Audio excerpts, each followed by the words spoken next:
Hey guys, it's churches, graveyards and graves, and we are still at St James at Barton under Needwood. So I was just going to show you a little bit of the outside. So it's been heavily restored, you can see that from the 19th century, but there's a few little clues to tell you that this church has been around since medieval times. Church has changed so much over the centuries, and it's just spotting those little clues to tell you that this has been a place of worship for many hundreds of years. So I'm just going to turn it around and show you a few pointers. Some of you are interested in like the different aspects of a church building. Most of them follow similar styles, so just to point out a few little bits. So without further ado, here we go. So one of the clues that you can tell that this is a Victorian or it's been heavily restored is these wonderful corbels. Now I've shown you corbels before. The Normans and Saxon corbels tended to be very different, but the Victorians loved their foliage. They just loved it, and this is a typical example of it really. It was just their style. They liked to put fruits, and it was all about depicting creation really, and you can see that on this. And this church at St James has got some lovely parapets, so I'm just going to take it up here so you can see these wonderful parapets on the top.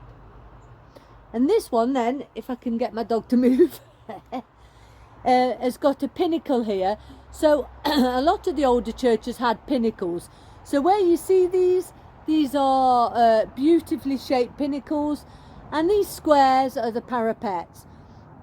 But you can certainly see the Victorian restoration here.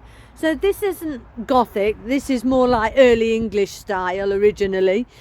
The Victorians did like their Gothics, but we're just going to walk round the side and just show you some of the corbels, if I can get my dog to move because she's having a sniff. Aren't you, boo-boo?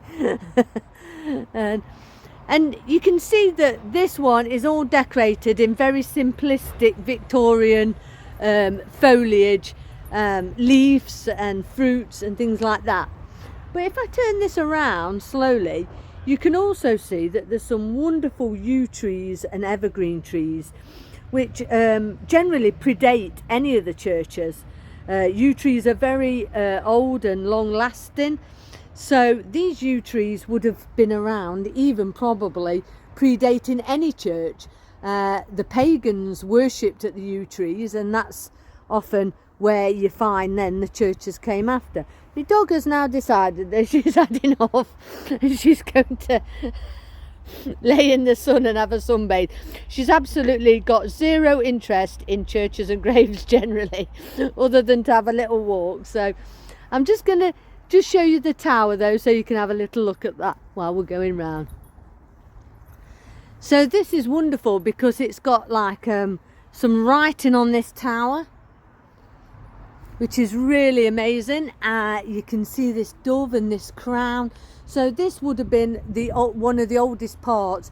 All this side has been restored, but here you've got this wonderful crown and a doorway going up to the pinnacles up there.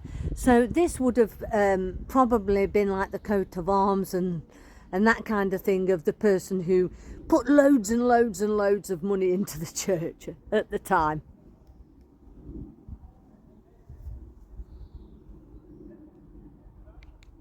Well, I hope you've enjoyed seeing those coat of arms and the yew trees. It just helps you to see the age of a church. So if there is yew trees in a churchyard, you can often tell that it has been a place of worship for a long time. But look for the foliage corbels, which often depict the Victorian times, and you get different ones for different eras. So I hope you've enjoyed that. I hope you've enjoyed seeing St James under Needwood, and yeah, please like and share, you know, my videos if you've enjoyed them. And yeah, keep researching, keep looking at these wonderful old churches. It's just so beautiful and so peaceful as well. So come here and see some of the things inside them, the beautiful oak furniture, you know, the arms chest, the beautiful stonework and the fabulous trees. See you soon, guys.